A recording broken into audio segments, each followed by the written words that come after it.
Hello, everyone. Welcome to MUPO and Friends. We are Jessilyn Persson.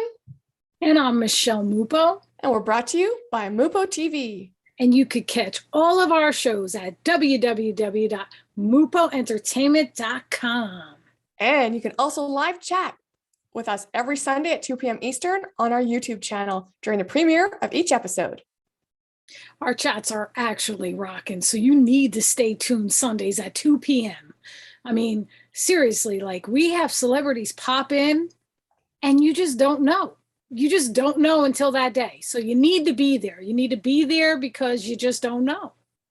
So true. Thank you for tuning into our show where we love bringing you awesome celebrities and entrepreneurs you want to know. So Michele, did you have a MUPO awesome week? I did have a MUPO awesome week. You know what? I always have a MUPO awesome week. I got to tell you, if the day goes bad, by the end of the day, it's awesome. So how about you? Did you have a MUPO awesome week? I sure did. I had a wonderful, wonderful weekend with my kids driving to my sister's wedding reception. Right on, right on. Yeah. Now, for the record, have you ever watched soap operas? I have. Which ones do you watch? Oh gosh, when I was a kid, I used to watch, I think it was All My Children, Young and the Restless, Days of Our Lives. I'm probably dating myself. Okay, so I'm just going to tell you, when I was a kid, that's all we watched in this house was Days of Our Lives. Okay. And I got to tell you, I watched General Hospital when John Stamos was on, but, and I did watch, when Vanessa Marcel and John Stamos and them were on, but it's something, you just need to stay tuned because you never know what's going to happen. So we're going to take a quick commercial break, and we're going to be back with this exciting, intelligent, creative, historic actor.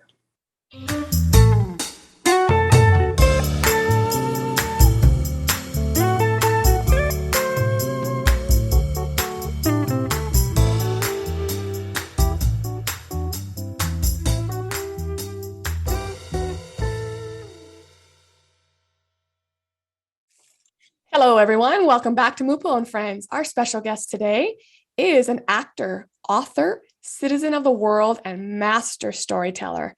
He's guest starred in classic series like Kojak and Who's the Boss, as well as a co-star in the reboot of TV's Mission Impossible.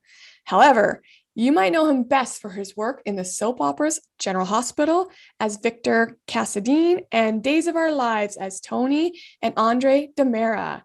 Please welcome Thaao Penghlis. You have a special kind of light on her. I don't know what it is. She almost doesn't look real. We have the spotlights. We try to do the MUPO thing. Yes, I know. I mean, I just tell her, but she doesn't quite look real. It almost look, if they did an animation of her and to look almost real, that's what I would look She looks like a Barbie doll, right? No. You don't think so? I sometimes in the morning she looks like, she does those type of moves. Oh, yeah. At first I just thought it was a photograph of someone, and then it's also her makeup and the color of her hair. It's all. I look at these things because when I was studying with Milton Katselas at the Beverly Hills Playhouse, we opened the theater there. One of my jobs, because I was in the fashion world, was to take actors who didn't have taste or didn't know how to dress themselves and didn't know anything about how they looked or what they wanted to present. So I was there to kind of carve it out. That explains a lot. Insight. That explains a lot why you're so classy. Classy. You are. You do. You really are. Now, everybody wants to know if you can give us juicy tidbits about Days of Our Lives Behind Salem, the Days spinoff premiering. I know it's September 6th on Peacock. Yes.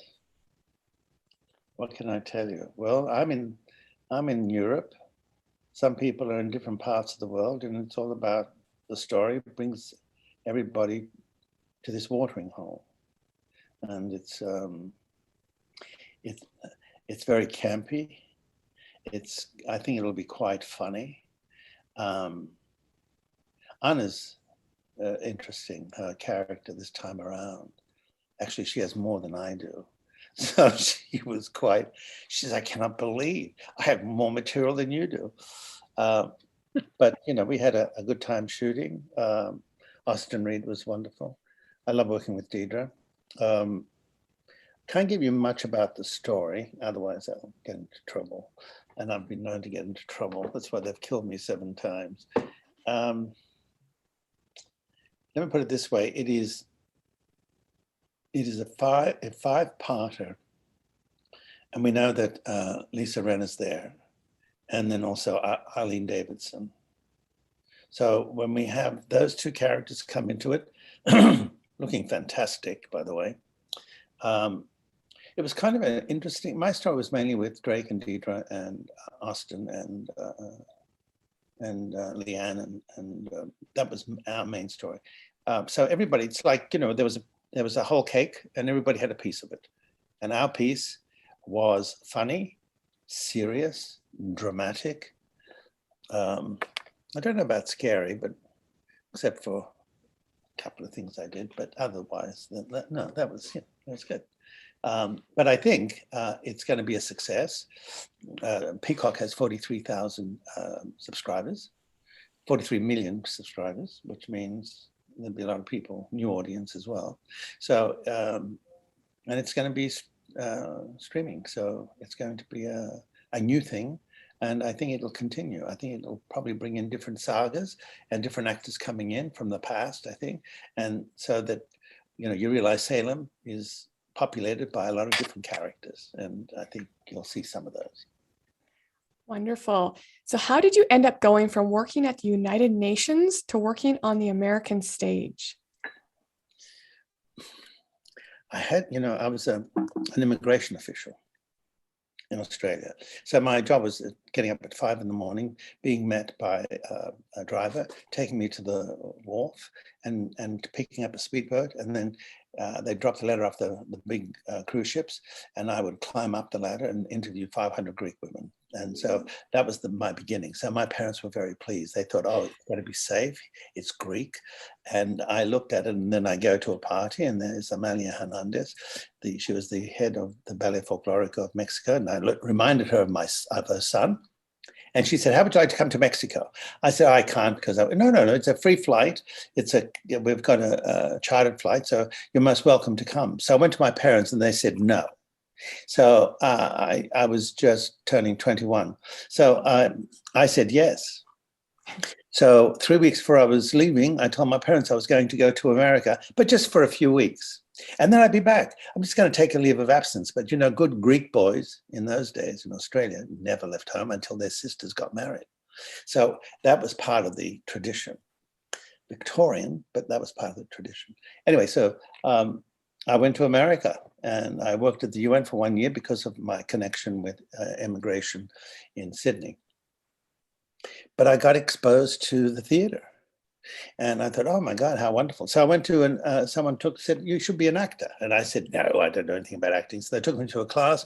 I had to do a performance in the class. And I said, I'm not an actor. She said, no, go up on stage. I want to see how you're going to perform. So it was so bad that she said to me, she couldn't tell the difference between me and the chair.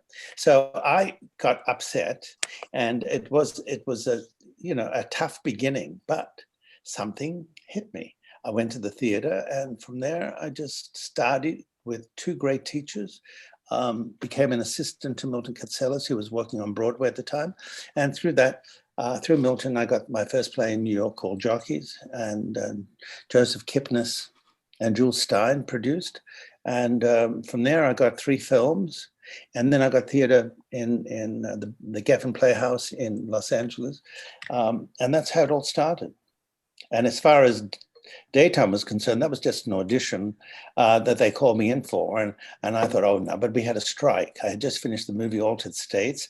Then we had a strike for 9 months. So I was running short of money. I couldn't call my family and say, could I get a loan? Because then it was going to look like I was a failure.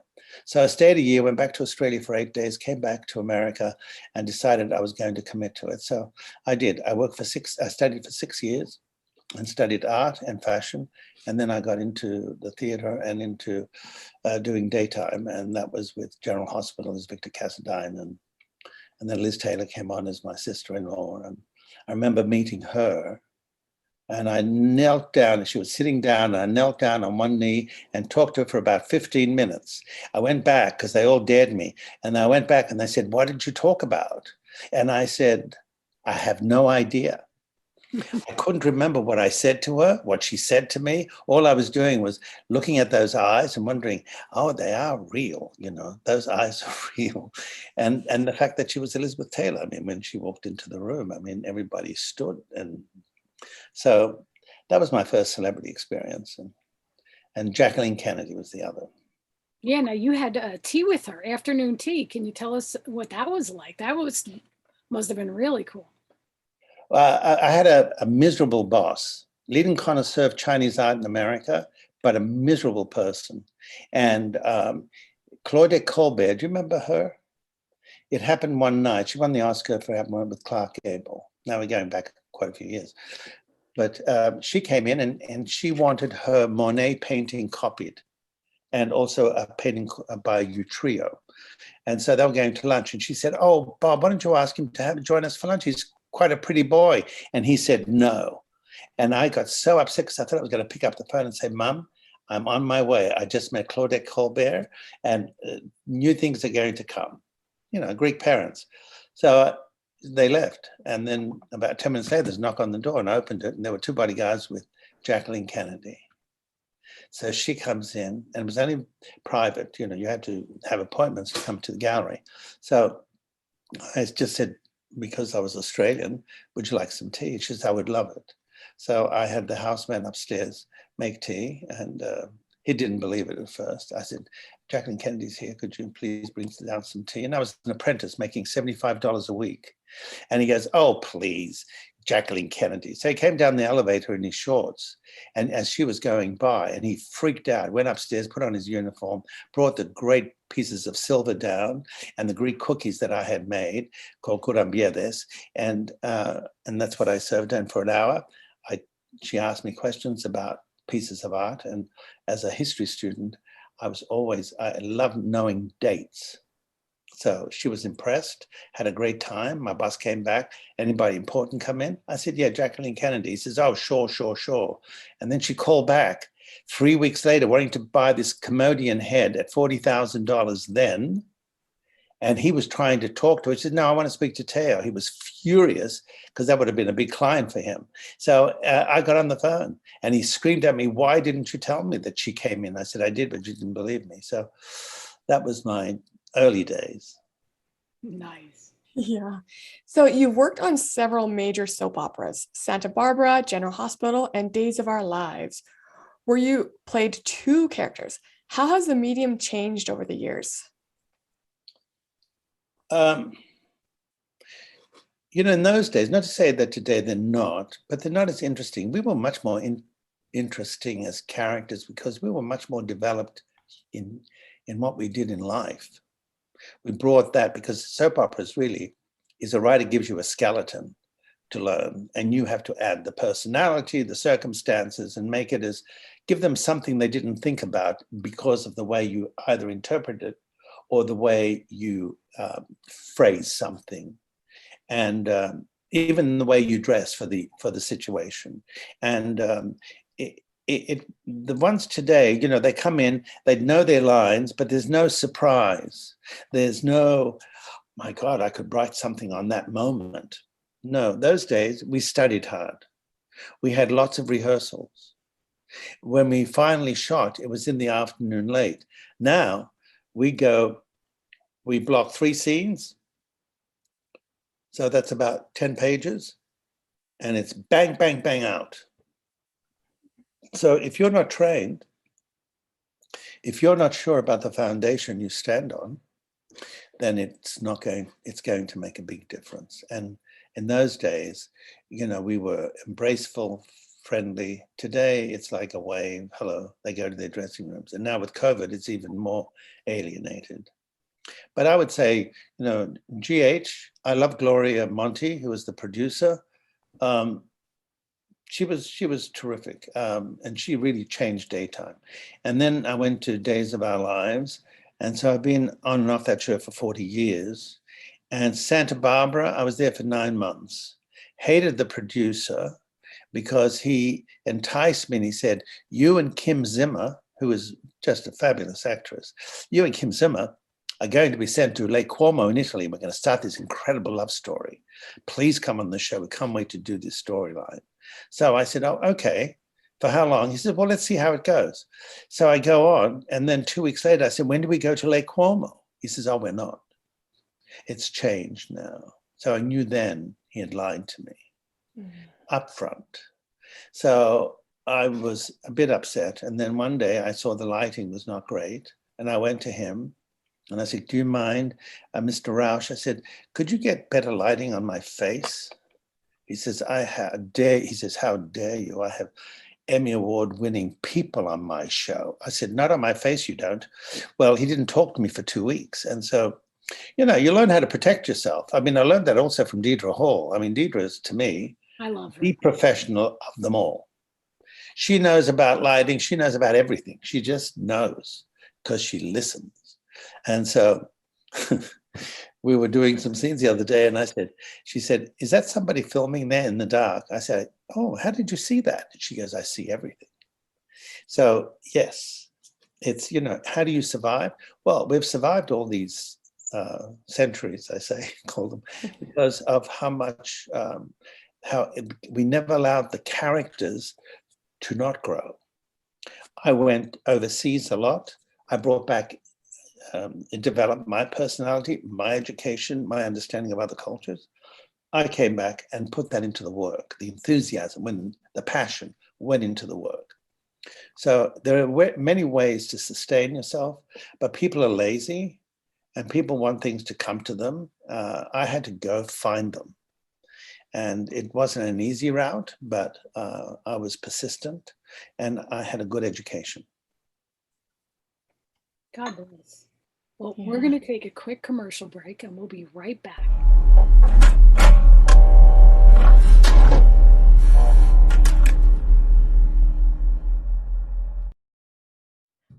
And we're back with Thaao Penghlis. So can you tell us the story about Jerusalem?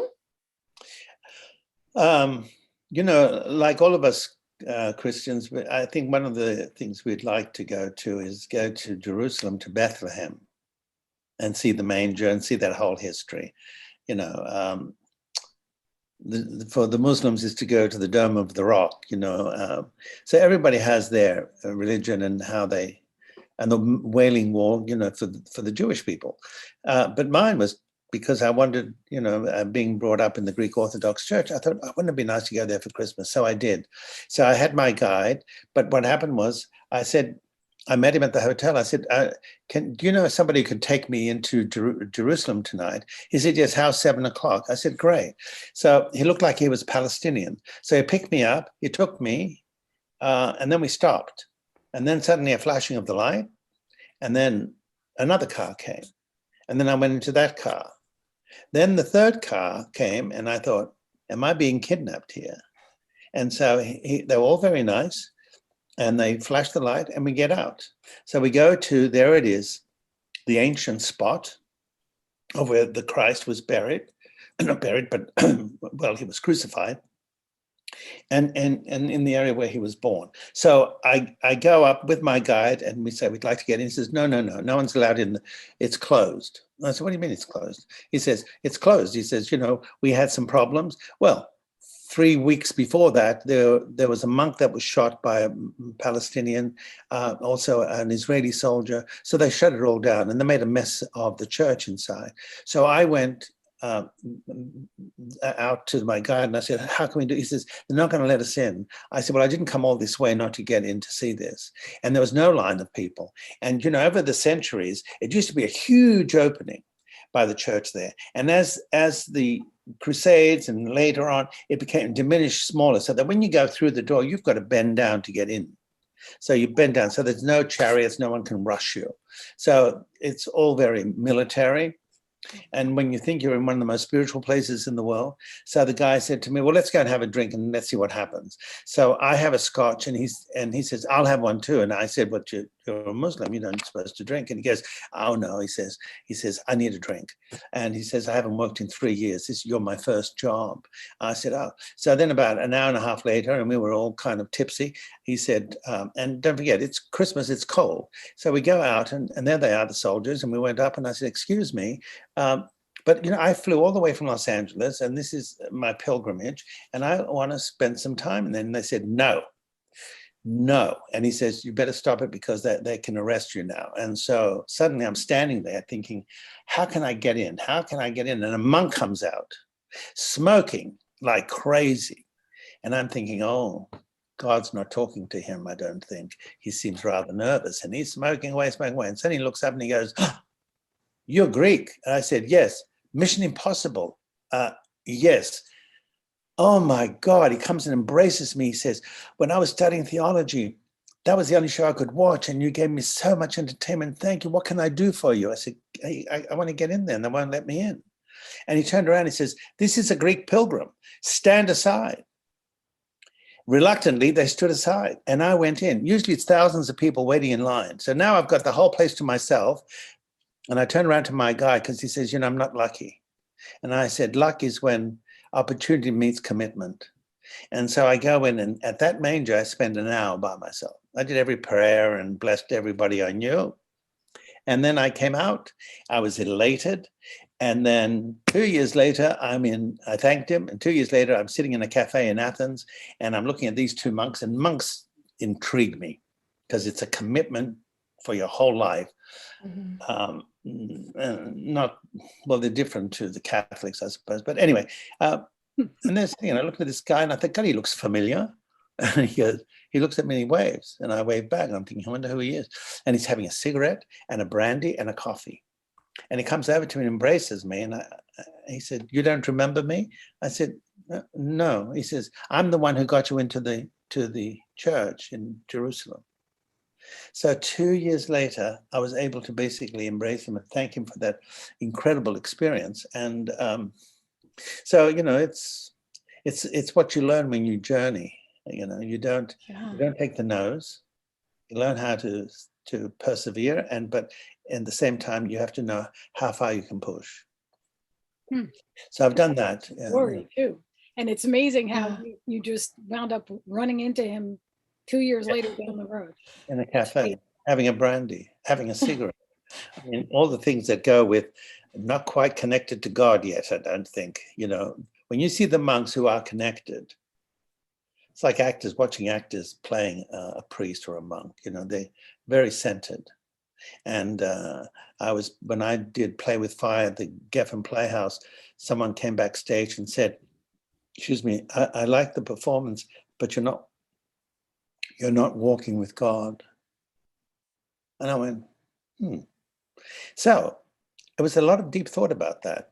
What is the difference? How does someone who walks with God or doesn't walk with God, you know, what's the difference? How does the walk change? You know, so they're the training you have that you learn on how to persevere, and then eventually the answer will come through. And so it was, you know, so I've always enjoyed monks. And, you know, I went to Mount Athos in Greece where there are no women are allowed, you know, and that was quite an interesting journey. 14 of them were from Melbourne, and all of them watched Mission Impossible. But the sad thing is their mothers resented them becoming monks because on that peninsula, no woman is allowed, which meant that their sons would never be seen again. So the mothers felt that their sons died when they because it's a lifetime, you know. I said to one guy, well, I hear your father's been ill. And he goes, yes, he's asking me to come to the mainland to see him before he dies. And he says, but I can't because I've committed myself here. And I said, at the same time, he said, you know, I'll see him in the next life. That was his answer. So, you know, when you think about how people live and how they persevere, what kind of a journey they take in life and what kind of a character they become, you know, because you see a lot of people get to my age and they're angry because it didn't happen or they didn't enjoy their lives, you know. So the present is the only time you experience anything. So a lot of people don't stay in the present. So. Now, what was it like playing the baddest of bad, Victor Cassidy in General Hospital? The first thing is I never think of him as being bad. I think to myself, I'm going to get away with something. That's what I enjoyed about playing it, because I knew I couldn't get arrested. I wouldn't die, except as a character maybe. But no, it's a way. I mean, a lot of people, why do you think we have so many bad people in our world? I mean, look where we are. Not just America, all over the world. There are just so many dictators and greedy people. And where are they going to go with what they think they've accumulated? Exactly, because you can't take that to heaven. No, the only thing they're going to take to heaven is a sad story. And because they couldn't take it with them. I had a spiritual counselor that helped me survive for 12 years. I was with her. And one day I walked in, I was 26. And she said, how dare you come here with the mind you have and the trash you associate with? Well, that was not something I wanted to hear. And so I just turned around and left. And 6 months later, I went back to her. And she said, you ready? I said, yes. And I spent 12 years with her, 3 times a week. So I could get a lot of the things that were not pleasant in my youth and getting them out of the way so I wouldn't have those obstacles. There are enough obstacles in this business to make it and have a career without all the other stuff. But, you know, the things you learn is about lies, you know, because it means you have to repeat it. When you tell the truth, you say it but once. So, you know, when I see these people lying, it just drives me bananas. You know, it's like getting an amateur actor on the show and I have to perform with them when they don't know what they're doing. And it's the same thing with liars. You know, they're always shifty. So to what do you attribute the longevity of soaps like Days of Our Lives and General Hospital when so many others have been canceled? Well, they are novellas. If you look at the Spanish world, novellas are very popular because there's a lot of drama. I mean, the drama is bigger than you. I mean, you watch it and you think you're going through terrible problems. You think, you know, your husband is doing this to you and your wife is doing this to you and your children are doing this. But on the soap, you know, people look at it and they're going, oh my God, they're worse off than I was. So they love to listen. Plus, you're in their house. It's not like you go to the movies and they become icons for you in a way where it's left up there because the screen is so large. But when it's intimate and people are watching you either in the kitchen, the living room, the bedrooms, something develops. A trust, a likeness, a following, ideas about life or the way someone may interpret something, they like that idea. But I think because we have a lot of women watching, I think it's because when they've had their babies, you know, and they watch the shows, they want to follow a thing that makes them harmonious and excited and passionate, you know. And so her husbands come home and they say, oh, honey, you got to watch the show. You got to see what's on. So I'm not going to watch soaps. I don't watch soaps. No, but you got to watch this. And then they get hooked and then they want to apologize. So, but I think that's why we've survived, because it's unrequited love. I think also the characters that we have, you know, they come on our show. I find the actors really nice and friendly too. And the other shows have been not so much, not as friendly, a little more aloof, not as enjoyable. But the thing is, you have to bring that in yourself. And if someone else doesn't, then that's their problem. So it all starts with you. And so, you know, I choose my clothes. I buy some of my clothes. I bring my own food. I do things that, for me, I know how to control for that day. I know what it's going to be.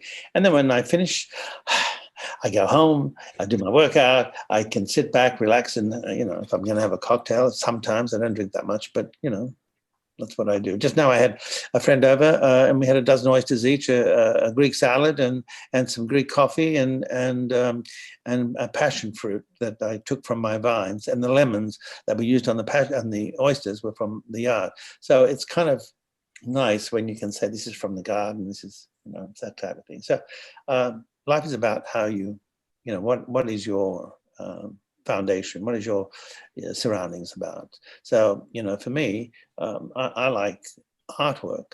I think art to me is when someone spends a certain amount of time developing an idea. And I'll show you something. This is the new painting I want to buy. And I asked how much, and I asked them about it. And 6 feet by 6. And can you see that? Yeah. Wow. And I said, what's it called? He says, the women of the caliphate. They look like Italian nuns. No, with the veils and everything. Yeah. These are Muslim women who have to persevere with ISIS. This is the whole idea and what these women go through. Anyway, so I thought it was an interesting piece of work. And so I'm trying to acquire it. How did you, I know I see a lot of the artwork in the back. Which one is your favorite piece that you have? Do you have a favorite? I mean, because I know you've been doing it. We know just about everything about you. Can you see that? It's a little dark, but Yeah. Oh, well. Wow, look at all those pictures. That's gorgeous. Yeah. There's this one up there. Let's see. You see that one? Yeah. Yeah.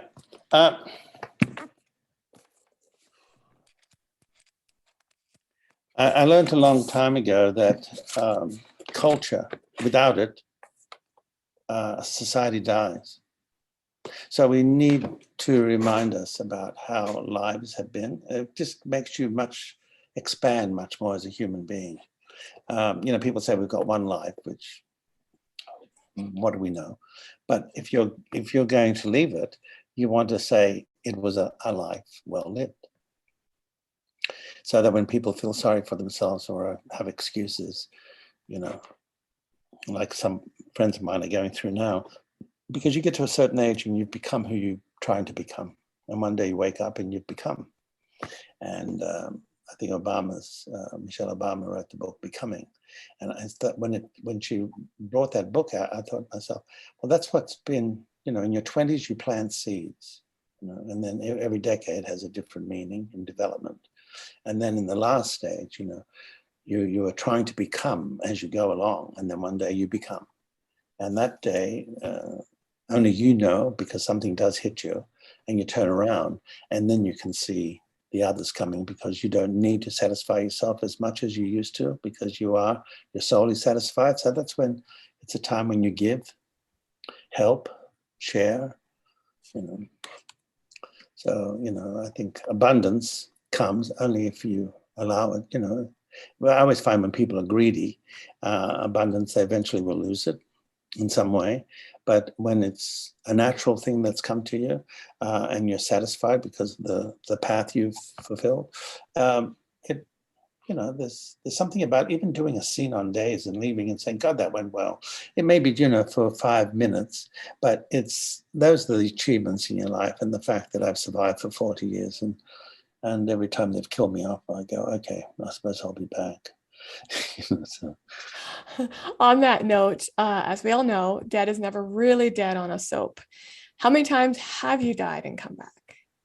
7. 7. I was going to say 7. 7. 7. Yeah. You know why? Because that's God's number and you're holy. That's God's number, 7? Yeah. Is it really? Yeah, that's why they have church on a Sunday. It's the 7th day. Oh, 777. That's why in gambling too, 777 is. Yes. Yeah. Oh, I see. Yeah. Well, I don't think they'll kill me off again. If they do, that'll be it for me. I would never go through it again. That would be a foolish move. Yeah, how many have survived, of all the people that have been part of the show. I mean, when I first came on the show, I was the only ethnic, and that didn't go over well with some of the actors. They looked at me saying, "You're really on the show, are you? Where are you from? And where's that accent from?" And, so it was all questions. And they thought I was going to be a bit player, as I was called. So, you come in, you're dressed a certain way. cobwebs are suddenly falling apart and you're creating a new atmosphere, and before you know it, the audience likes the character, and suddenly, and I was the youngest one there. So that was an interesting time, especially with Susan Hayes. That was a tough beginning with her, but we eventually became really great friends. Because some women like to test you. You know how they are. You know how women get. They want to see where your balls lie. That means she liked you. Are you kidding me? Yeah, she's great. What's great about her is she's so intelligent. When I've gone to places like I have, she just can't wait to hear about them. So yes, and Deidre I love. I miss Christian Alfonso. I was just going to say Kirsten or Peter Reckel, right? What about him? He's another one that left. Yes, he lives in New Zealand now, I hear. Yes. Yeah, he was okay. I like John Aniston. He's quite the gentleman. And also Eugene. Remember Eugene and Calliope? Yes, I do. Yeah, they were great, because what made them crazy is they never knew their lines, and they kind of improvised at times. And so it was always funny. And she was hysterical. And he was so intelligent, But I beat him out of Mission Impossible. That was a good one. He couldn't believe that I called him up and I said, "Oh, how are things going?" He says, "I just lost a big series shooting in Australia." I said, "Oh my God, really? What were you playing?" He says, "I was going to play Nicholas Black." And he says, "The Man with the Mask," and some bloody Australian got him. I said, "Oh, that was me." Well, he was furious. But anyway, he was the first guest star. Wild.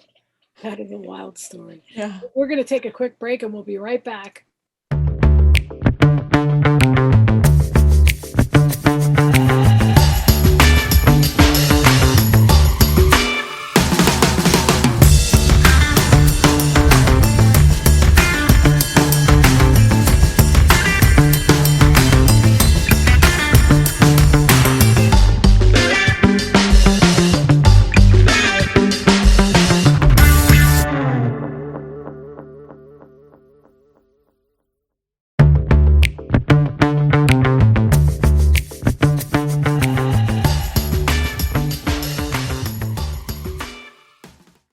And we're back.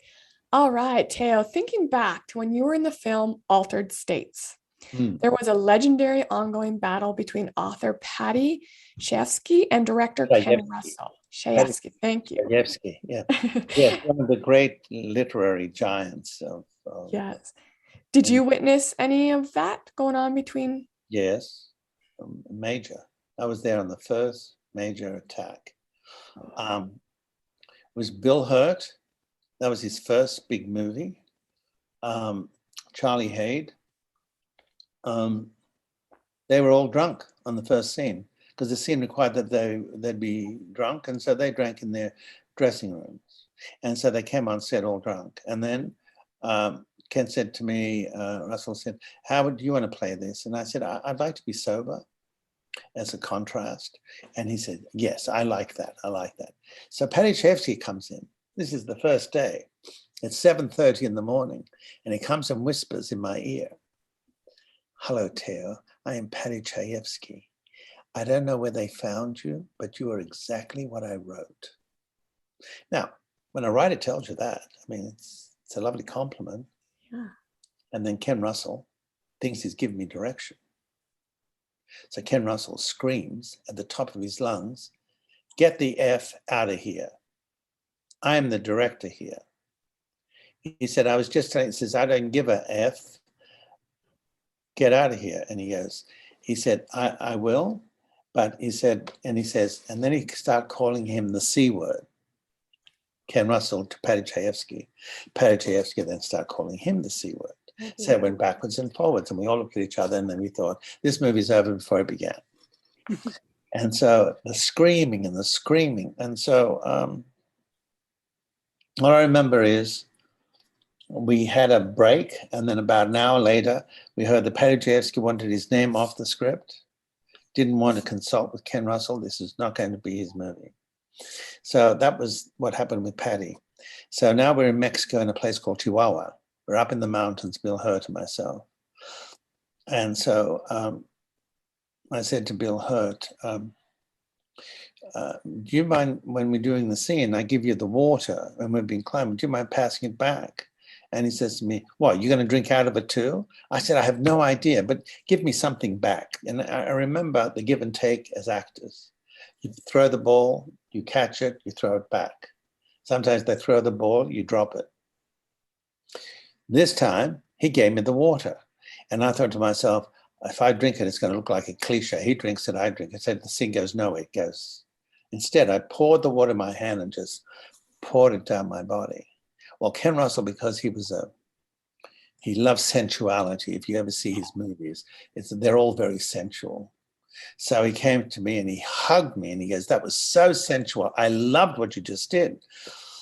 Now people are saying to me, oh, Ken Russell really loves you and he hates most people. So one day he used to drink at least a bottle a day of white wine. So he had one big page that he said, I'm going to cut this speech down. It was my big monologue. I'm going to cut it down. It's too long and we don't need it. And I went, but we've written our contract to Patty Chefsky that we can't change the dialogue. He says, I am the effing director here and what I say is going to go. So now I went from 15 lines to 4. Now I couldn't understand what I was saying. So I did so many takes, I couldn't get it, that Ken Russell came with one of his empty wine bottles at me and called me an effing amateur. And then he called me every swearing word you can think of. Why didn't you tell me you couldn't do this? So Bill Hurt stood away from me. He didn't join me. He didn't support me. And I was standing there alone. So the next thing, we did 5 perfect takes after that. And that night, he came on set and I was so nervous because when you get that kind of histrionic temperament and a bottle of wine coming at you, screaming and making you look like you're not good. He brings me a bottle of Dom Perignon and the same to Bill Hurt and applauded and said, wonderful work. So the next time I had to go and shoot a sequence at Warner Brothers studio, my back goes out. I couldn't even stand. We had to do this kind of walk up and down, up and down, up and down to make it look from a distance that we were climbing. So my back was so excruciating that so we had a break for lunch. I said to the guys, give me a chiropractor. I went, I got snapped back in, came back, and he didn't even know. We cut now 10 years later after Altered States, and I'm in Australia. I'm now hosting the national talk show. And they told me that one of my first guests was going to be Ken Russell. So you can imagine from that time on, from that time in 1981 or in 1980, the fear that was in me from him being so histrionic in his temperament that I said, well, what happens if he attacks me like he did? And they said, you know what, if he does, cut to commercial. This is your show. So he comes on and I say, Mr. Russell, and I say, he says, oh, Thaao, I was just looking at the movie. You and the actors were just so brilliant in this movie. What we did in Mexico was fantastic. And I'm sitting there going, don't even mention the wine bottle and the amateur and all the other stuff that he attacked me with. And I said, oh, well, thank you. And I thought, what do you ask a director of that size? What do you ask him? So I said, so when you're going to make your movie and you have an empty canvas, what is the first thing that you put on the canvas? What is the first thing that you would paint on there? So he gave me all these wonderful, anyway, the meeting went fantastic. And that was my story of Altered States. And so, you know, after all these years, he still remembered us well.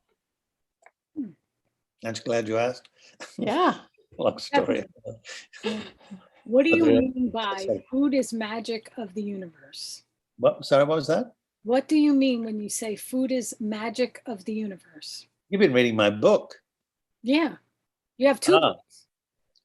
Well, I always think when things go well, how do you reward yourself?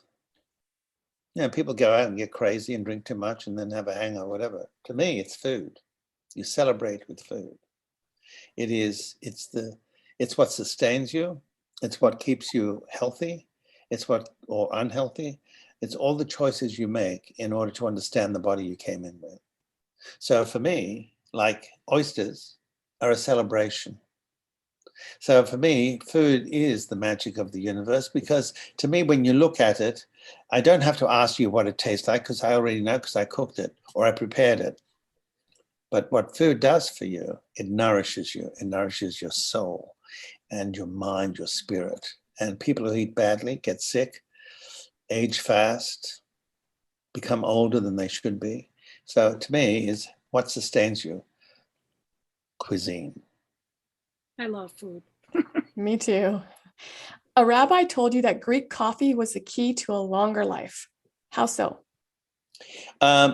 Yes, Greek coffee, whatever is in it, it clears out, they say, the veins that attach to your heart.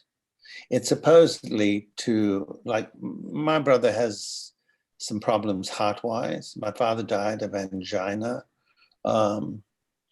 I went and had myself tested just to see where I was, and the doctor said, "Where the effing did you get this heart from?" And I think all the years, and so I kind of flash back all the years, and how did you work from being poor to traveling to Egypt 14 times, Greece 25, Italy 25, all to these places that were my journeys to educate myself. And they were my choices, not a parent, not a teacher telling me what I had to study. It was coming from my core. That's why I knew it was important. And so, what was your question? I'm sorry, I just went. Why is Greek coffee So key the to a Greek, longer life? yes, it cleanses the arteries. The Greek coffee does. And that's why you see Greeks on islands lasting for having have longevity to their lives. And they always base it on drinking Greek coffee. Interesting. Well, since we did bring up the topic about your book, can you tell us about your book, Places, the Journey of My Days, My Lives? Because sometimes it's interesting when people are telling stories, you know when someone can tell you a story and it's interesting, and others who just take forever, and it doesn't seem to be finishing. It's like just a flat road that you're traveling where you see nothing, you hear nothing. It's the same way when people tell stories. There's no high, so what they do is they don't know. See, by writing, when I wrote Places, I gave the language. I got to understand language like I never did before. I took it for granted because that's what I was given. But when you write it, part of it stimulates you. You get a different kind of weight to the language. You learn about phrasing. So that helped me a lot. And so when I would write the book, I thought, people can't tell stories because they don't know when to finish. And sometimes people interrupt you when you're telling a story, as you know. And I remember what happened to me with the producer. And I was telling the story, and then she jumped in with her version. I said I hadn't finished. You cannot believe how people's faces change when you say to them, "I'm sorry, I hadn't finished." And they shut up and you keep going with the story. So Places are all about the journeys that I chose to take, because at that particular time in my life, it's what I was curious about. Greece, of course, because it was my parents' homeland.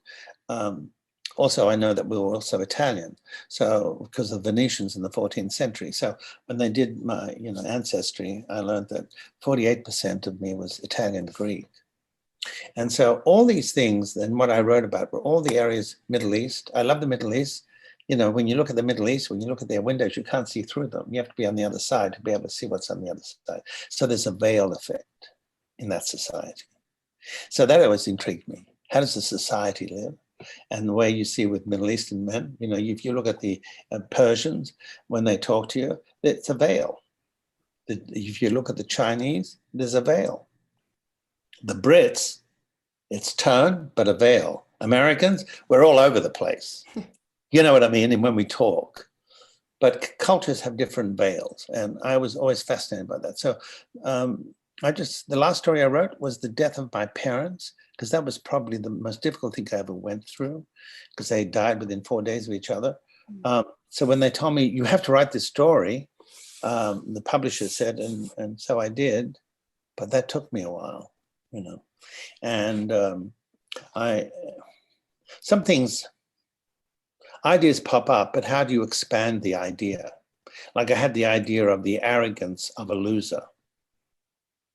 Now, how many times have you come across people who are arrogant, but are really losers? So I wanted to write about that.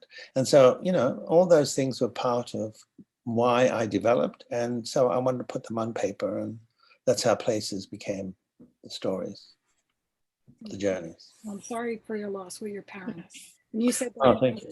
4 days apart. To me, that means that they were one. So that was, they must have had a really good marriage, and really, they're in heaven. Well, I don't want to make it sound like it was a fairy tale, because it wasn't. You know, arranged marriages, you have to get to learn about each other. And you know that there is there's no bridge. The shackles are on. You don't have much choice. You have to persevere through it. And my mother did. My father was not great. I didn't learn much from my father. I think that's why I left to go to America, because I needed somebody or some people to become mentors. But in the end, though, they paralleled. They had the 4 children. I think they had a good sex life, knowing my father and how he would sometimes say to my mother, that pleased you. And she would get very embarrassed, because, you know, Greek women, it's like Greek women are virgins throughout their whole lives, you know, even though they had children. You just don't talk about those things. It's, as we say in Greek, it's dropi, which means it's almost blasphemy, you know, to say something like that. Anyway, so yes, but it was, yeah, that's a hard thing to. My brother even said to me the other day, you know, in many ways, because they lived together, we didn't have to mourn them separately. We mourned them together, and so it became one time, you know. But, you know, that's what they say. The hardest thing in life is to lose a job, or you lose your parents or a child. You know. Yeah, it's sad. Yeah. We're going to take a commercial break, and we'll be right back with the conclusion of our interview.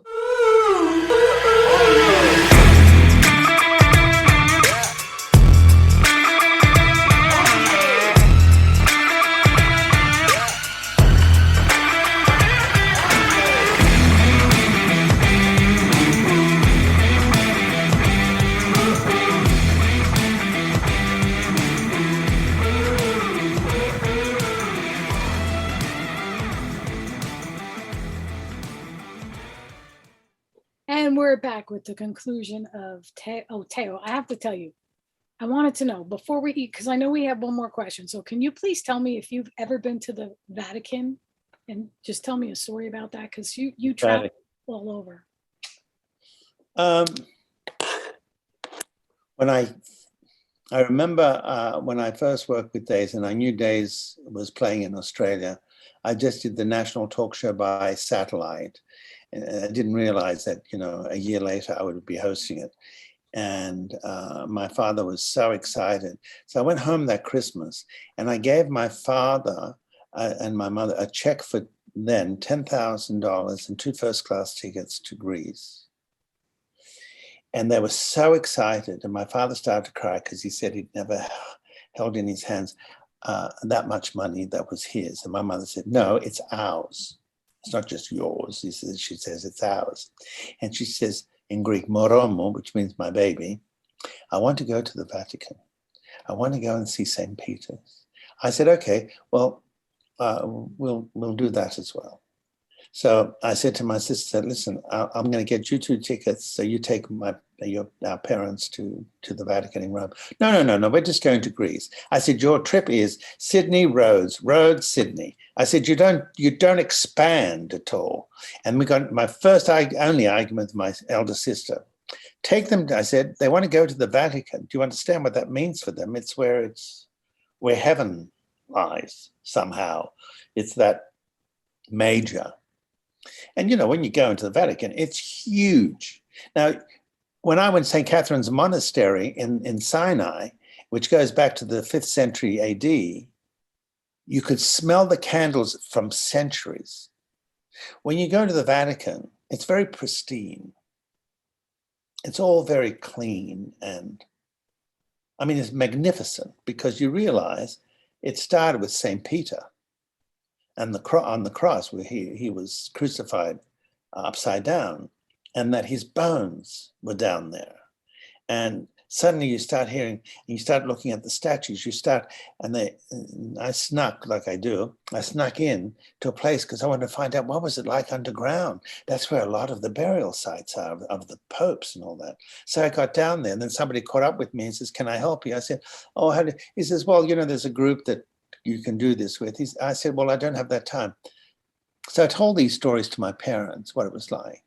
So my sister said, "Okay." So my parents went for the first time in their life away from Greece. It wasn't about Greek. And my father, because he spoke Italian, wanted to go to the Vatican.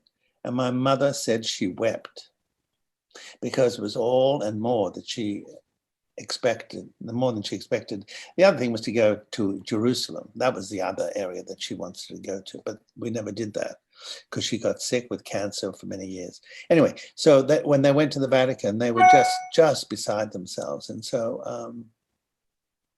I sent them overseas 6 times, and I saw the difference it made to their lives. It gave them longevity, but it gave them a joy. And my father didn't feel he was still, he came from a certain society in Greece and went to Australia and became a labor man. He had to dig up streets, and you know what that did to his dignity. He says, "This is why we came here to Australia, so I could dig up roads when we had a certain society in Greece." Anyway, so they started rock bottom. So did I. But that's why I say your journey is about what difference did you make? And I made a difference to the family, because when I go back home, they always say, in memory of my parents, "God, that was so wonderful what you did for them." Because, look at all the rest of the aunts and uncles who couldn't afford to travel overseas. They went back 6 times to the island, to Greece, and they came back happier, happier, happier. And my father had something to brag about. And then he comes to America, and he couldn't wait to brag to all his friends because nobody had come here. So he went to Vegas because he thought he was going to win money at the slot machines. And who wins? My mother. My mother won a jackpot at the slot machines, and he's standing there with his hands on his hips, screaming, going, "How did you win? You don't even gamble. You're a woman," he was saying. So my mother won the money. She says, "How much did you want?" So, but the Vatican was, I did some things that was good that way with them. Wonderful. Before we wrap things up, we have one last question. If you were to interview yourself, what question would you ask? What question would I ask? What question would I ask myself? Who came up with that question? That sounds... Stump you a little bit, Mm-hmm. What was that? So we tried to stump you a little bit. Oh, that was a good stump. What question would I ask? It's kind of almost a vague question, because when you've had a full life, where do you start? What is my next journey? I suppose I would ask myself. I want to go to Iran. Everybody, of course, freaks out. It's not going like, you just go to Egypt. Oh my God, it's so dangerous. There are terrorists there. And I thought, there are terrorists here. So That's true. So I said, I'll find a way to get there. And I did. But I want to go to the Persian Empire and see, because, they're a fantastic culture. And they've certainly, their ancient stories are fantastic. Just an enemy for us, and to the Jewish people, they're a big enemy. But that would be my question. What is your next journey? Because, journeys are what take us to places that we haven't experienced before. Because we do want to get comfortable as we get older.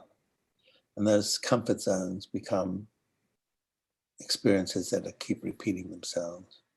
And that's why people get bored with themselves, bored with life. And the thing is, you're not present. And to me, it's about learning other cultures. Then you don't point fingers. You understand another culture. and there's no reason to be derogatory, whether they're an enemy or not. You know, people are people trying to survive, and your beliefs, maybe not my beliefs, but tell me about your beliefs because I may learn something from them. Rather than, I don't want to hear it, you know, adamant, you know, what I know is what I know. It's like, you know, what's going on with vaccinations and all that with people. And you think, people are so stuck, you know. So that I don't. So for me, it's, I like people who, I'm surrounded by people who are not stuck. And if they are, somewhere in the evening, I'll let them know. Because it affects me as well. And they bring that energy in. I love that. Which goes I no. do too. Yeah. I absolutely love that. Yeah. Thank you. It's been a pleasure visiting with you. Thank you. Look for Thaao in Altered States on Amazon Prime, The Book of Esther on pureflix.com or Netflix, and Days of Our Lives Beyond Salem on Peacock, premiering September 6th. And I'd like to say hello to Phyllis. Oh, yes. And yes. I'd like to give her my best and tell her I want to thank her for watching us all these years and also for getting her daughter interested. And she's an Italian mama. So what can you say about that except? Oh, she's going to love that. Yes. They love their children. They love their food. They love their families. They love their religions, you know, or their religion. But anyway, I say hello to your mum and best regards. Thank you. Thank you. Thank yeah. You can also purchase his books, Seducing Celebrities, One Meal at a Time, and Places, The Journey of My Days, My Lives on Amazon. You can follow, like, and subscribe to Thaao on Facebook under Thaao Penghlis at Thaao Penghlis. That's THAAOPENGHLIS on Instagram. Same as on Twitter, and at his website, thao.tripod.com. As always, thank you for tuning into MUPO and Friends, courtesy of MUPO TV. You can watch this show and others at www.mupoentertainment.com. That's www.mupoentertainment.com. This is Jessilyn Persson, our host, Michele MUPO. Until next time, Have a MUPO awesome week.